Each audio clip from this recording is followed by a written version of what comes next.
Bienvenue une fois de plus dans la famille de notre Seigneur Jésus-Christ.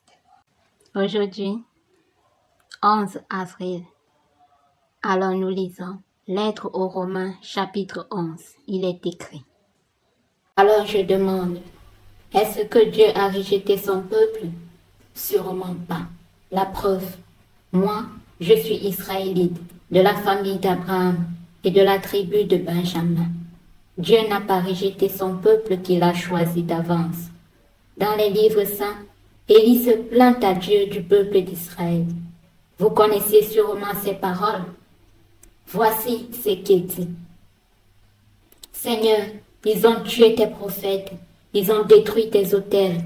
Moi seul, je suis resté et ils veulent me tuer. Quelle est la réponse de Dieu? La voici. J'ai gardé pour moi 5000 hommes, ceux qui n'ont pas plié les genoux devant le Dieu Baal. Aujourd'hui, c'est la même chose. Il reste un petit nombre de gens que Dieu a choisis par amour. Mais si Dieu les a choisis par amour, ce n'est pas à cause de ce qu'ils ont fait. Sinon, l'amour de Dieu ne serait pas un amour gratuit. Qu'est-ce que cela veut dire donc? Ce que le peuple d'Israël cherche, il ne l'a pas trouvé. Mais ceux que Dieu a choisis, eux, ils ont trouvé ce qu'ils cherchaient. Les autres n'ont pas voulu comprendre.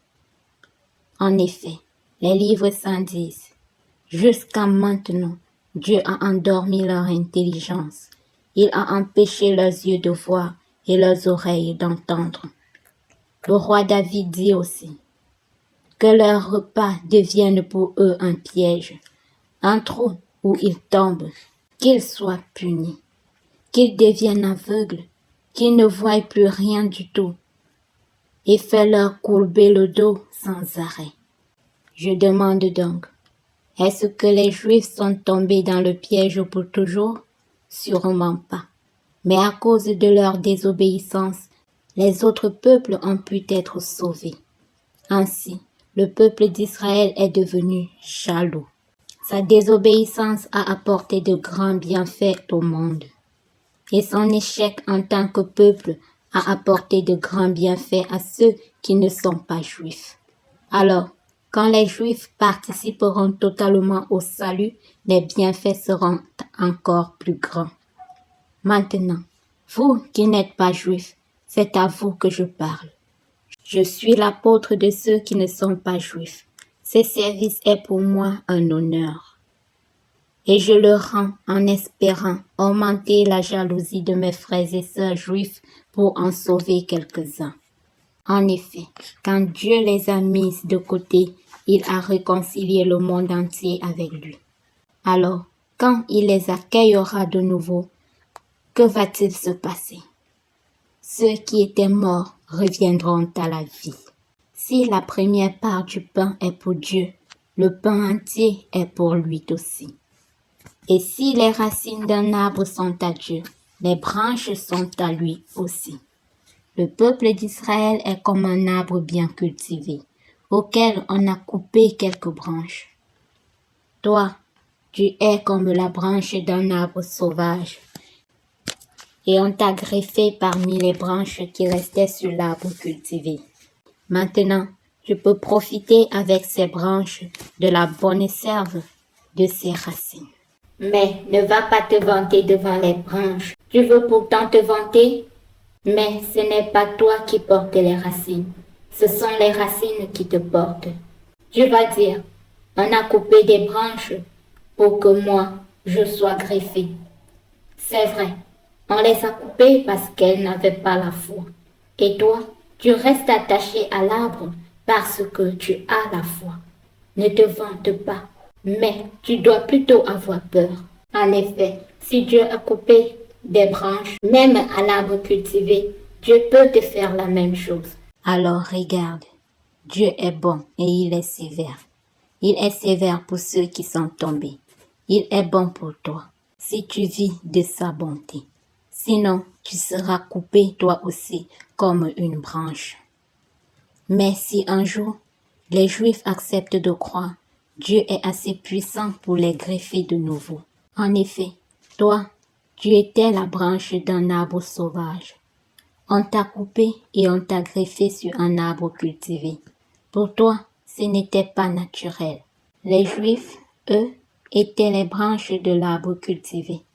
Alors, Dieu les greffera bien plus facilement sur cet arbre où ils avaient poussé. Frères et sœurs chrétiens, voici le mystère que je veux vous faire connaître. Ainsi, vous ne croirez pas que vous êtes des sages. Une partie du peuple d'Israël refuse de comprendre. Et cela durera jusqu'à ce que les autres peuples reviennent vers Dieu. À ce moment-là, tout le peuple d'Israël sera sauvé, comme les livres saints le disent.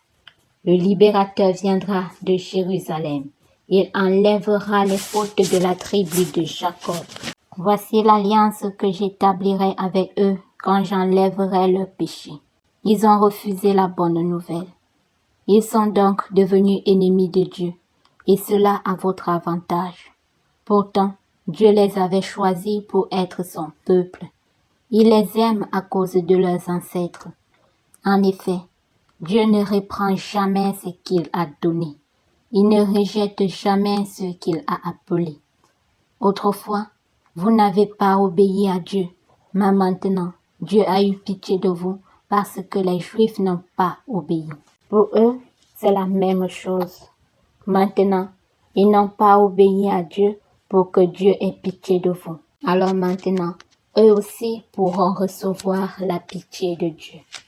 Dieu a permis que tous les êtres humains refusent d'obéir pour montrer à tous sa pitié. Dieu est vraiment grand. Sa sagesse et ses pensées sont vraiment très profondes. Personne ne peut connaître ses décisions. Personne ne peut comprendre ses projets. Les livres saints disent, qui connaît la pensée du Seigneur? Qui peut lui donner des conseils? Qui lui a donné quelque chose le premier pour que Dieu lui donne à son tour? Lui, tout vient de lui. Tout existe par lui et pour lui. À Dieu la gloire pour toujours. Amen. Merci une fois de plus à toi, mon frère, ma soeur, d'avoir écouté cet enregistrement jusqu'à la fin. Et n'oublie pas de liker, de commenter et de t'abonner pour ne manquer aucune de mes prochaines vidéos. À bientôt.